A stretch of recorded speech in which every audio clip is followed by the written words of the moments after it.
Bonjour à tous et à tous, on m'appelle Steven, il est temps de parler de cet épisode 4 de What If, et si Doctor Strange avait perdu son cœur au lieu de perdre ses mains, un épisode que l'on peut qualifier ici de poétique et que j'ai trouvé ultra intéressant, peut-être le meilleur jusque-là mine de rien. Alors la semaine dernière il n'y a pas eu de critique de l'épisode 3 parce que j'étais en vacances, mais je trouvais déjà que l'épisode 3 était le meilleur de tous, et j'ai l'impression vraiment que de semaine en semaine on monte crescendo, et ça fait extrêmement plaisir parce que de base vous le savez, j'étais pas ultra convaincu à 100% par le premier épisode. Je vous invite dans tous les cas à me dire ce que vous pensez de cet épisode avec Doctor Strange, et nous c'est parti, on se charge de spoiler cet épisode 4 de What If.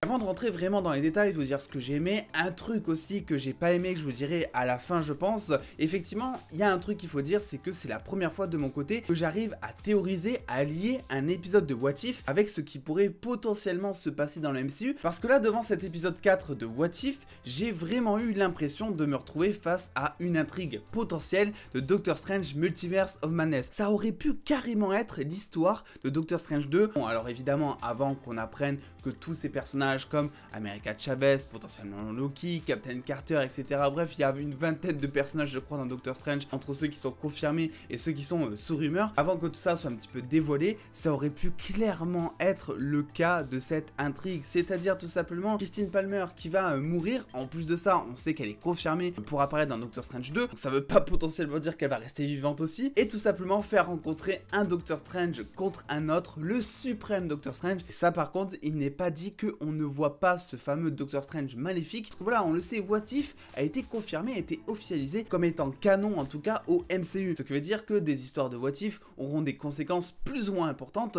sur les séries et sur les films. Et jusque là on pouvait se dire, c'est vrai que tout simplement on voyait pas tellement le rapport, on se demandait mais attends, comment est-ce qu'ils vont faire? Il y a peut-être l'épisode 1 avec tout simplement Captain Carter, avec ce délire un petit peu de Shumagorath et de portail, où on aurait pu se dire ok, c'est peut-être comme ça qu'elle va apparaître dans le MCU, elle va traverser un portail, c'est un variant, etc. Donc il y avait des trucs à dire sur cet épisode 1, épisode 2 peut-être un peu moins en termes de théorie MCU en tout cas, mais là cet épisode 3 c'était incroyable, et je sais pas vous mais je veux absolument voir ce Doctor Strange maléfique en live action dans le MCU, d'autant plus avec le jeu de Benedict Cumberbatch. Et du coup passons à cet épisode en détail, ce que j'en ai pensé. J'ai un truc peut-être à lui reprocher, et c'est assez dommage parce que c'est un petit peu la base de l'épisode, c'est tout simplement le fait de nous dire et de nous résumer comme ça en voix off que Doctor Strange, vu qu'en gros il a perdu Christine, et vu que en gros il a le cœur lourd sur la patate on va dire, et il va se rendre dans ce fameux sanctuaire pour apprendre la magie. Et là tu te dis, quel est le rapport en fait? À partir de quel moment tu peux te dire ça, tiens j'ai perdu l'être qui comptait le plus pour moi, et donc je vais aller apprendre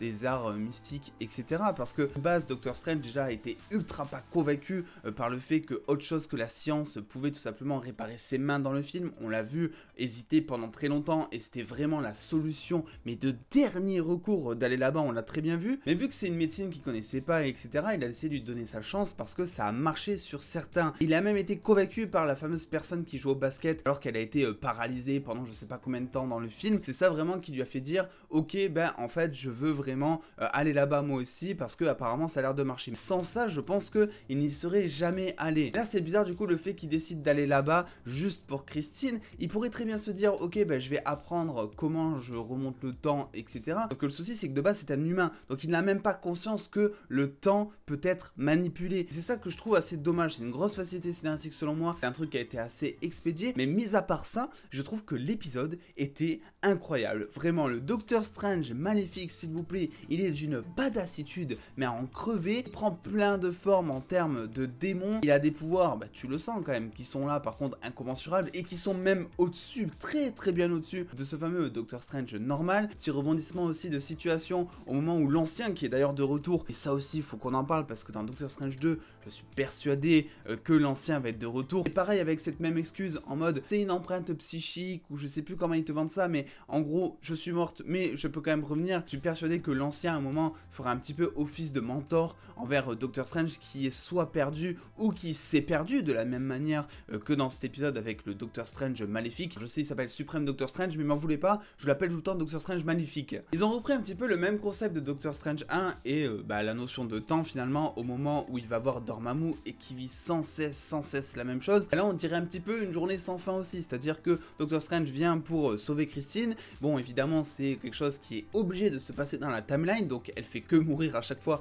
quelles que soient les situations. Et le mec revit ça à longueur de temps et après on t'apprend derrière que il a révisé la chose, qu'il a appris justement à pouvoir modifier ce point absolu de la timeline pendant des siècles. Et ça c'est incroyable vraiment parce que tu comprends en fait, tu sais pourquoi Doctor Strange a tourné comme ça, tu sais pourquoi il a pété un plomb, même si tu sais aussi qu'il est complètement taré et que ce qu'il est en train de faire c'est en train de détruire tout son univers effectivement, t'as quand même de l'empathie envers lui. Et cette combinaison que je vous dis depuis tout à l'heure, donc danger et empathie, c'est la formule parfaite pour faire un bon méchant dans un film ou dans une série. On voit par exemple très brièvement avec Thanos qui veut faire un génocide, donc c'est pas très ouf, voilà, c'est un petit peu mal. Et derrière, c'est vrai que ça a soulevé un débat après la sortie du film, parce que tu te dis, ok, en fait, il avait vraiment de bonnes intentions. Et c'est ça que je veux dire par rapport à ça, c'est que ce fameux Doctor Strange suprême, maléfique, comme vous voulez, était un très beau méchant, et même bien plus intéressant selon moi que Doctor Strange. D'ailleurs, c'est bien, parce qu'on avait beaucoup de personnes qui disaient, oui, Doctor Strange, c'est pas encore le sorcier suprême, etc. T'as la confirmation dans cet épisode de What If que Doctor Strange est le sorcier suprême. Voilà, c'est dit. Rien à voir, mais j'avais envie d'en parler, je voulais avoir votre avis là-dessus. La cape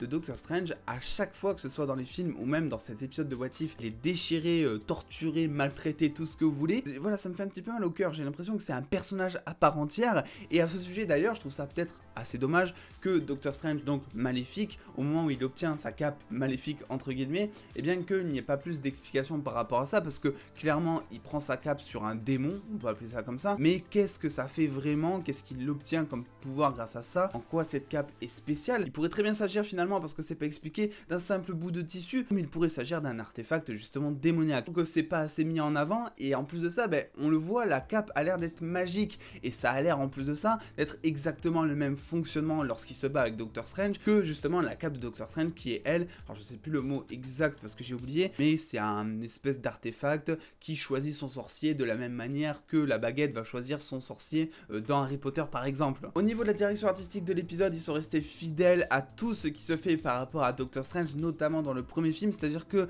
t'as beaucoup de plans déjà énergétiques, je vais appeler ça comme ça, avec des faisceaux de lumière, etc. Donc jusque là, rien de très nouveau. Et t'as un moment, un plan un peu plus what the fuck, où notamment Doctor Strange va rentrer dans une autre réalité, on va appeler ça comme ça, et ça ressemble beaucoup à certains plans qu'on avait dans Doctor Strange 1, avec des trucs, tu sais pas vraiment ce qui se passe, des choses très abstraites justement, et ça j'ai bien aimé retrouver justement cette ambiance qui moi m'avait manqué durant par exemple Infinity War ou encore Endgame, qui étaient, c'est normal, des films qui n'étaient pas centrés sur Doctor Strange, mais quand même t'avais du Doctor Strange, et moi je voulais voir un petit peu le fait que plein d'univers existent, des univers aussi what the fuck les uns que les autres, et ça c'est notamment une chose que j'espère retrouver dans Doctor Strange 2, mais vraiment je suis en train de me poser des questions par rapport à ça, parce que je pense que ça mérite du recul, pourquoi pas des vidéos théories, j'en sais rien, mais effectivement le fait que Christine Palmer soit dans Doctor Strange 2, le fait qu'elle soit présente ici dans What If, etc., j'ai l'impression qu'il va y avoir un rapport entre cet épisode et justement tout simplement le film. Le souci étant que les séries animées c'est pas vraiment comme WandaVision ou comme Loki, vu qu'il y a bien moins de monde qui regarde, ça se voit déjà sur les vues par rapport aux vidéos que je fais et tout,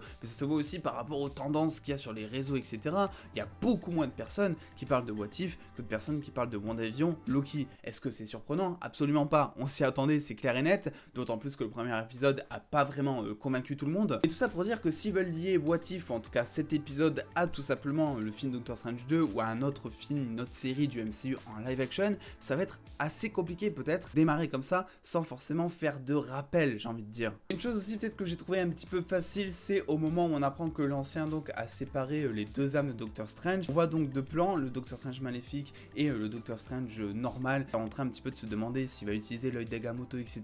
pour sauver Christine. Et je trouve qu'il prend très vite la décision, ce fameux Doctor Strange normal, de ne rien faire. Et d'un coup, il va se dire, bah ok, j'en ai marre de vivre dans le passé, vas-y, viens, on va boire un thé Wang. On a quand même conscience dans cet épisode, et ils nous le font comprendre à maintes reprises, que ce fameux œil d'Agamotto qu'il est en train de tourner dans tous les sens le soir au Sanctum Sanctorum, bien que ça fait genre des milliers de fois peut-être qu'il fait ça, et que ça fait des années qu'il vit dans le passé, qu'est-ce qui lui fait dire d'un coup que justement il en a marre de vivre dans le passé? Alors oui, peut-être que c'est cette fameuse partie qui doutait en lui concernant Christine, qui a donc été retirée en quelque sorte par l'ancien, parce qu'elle a séparé, on va dire, les deux personnalités, on peut appeler ça comme ça, mais dans tous les cas, ça reste reste là aussi assez flou je trouve, et je pense que ça a été expédié. C'est peut-être le désavantage de faire des épisodes de 30 minutes pour What If. Des fois ça fonctionne très bien, et des fois c'est un petit peu même trop long. Le premier épisode par moment je l'ai trouvé assez ennuyeux par exemple, et pour cet épisode j'aurais aimé voir beaucoup plus de développement. Il faut aussi qu'on parle du gardien, parce que c'est dans cet épisode qu'il a le rôle le plus important clairement, le plus de dialogue aussi même s'il n'est pas ultra présent,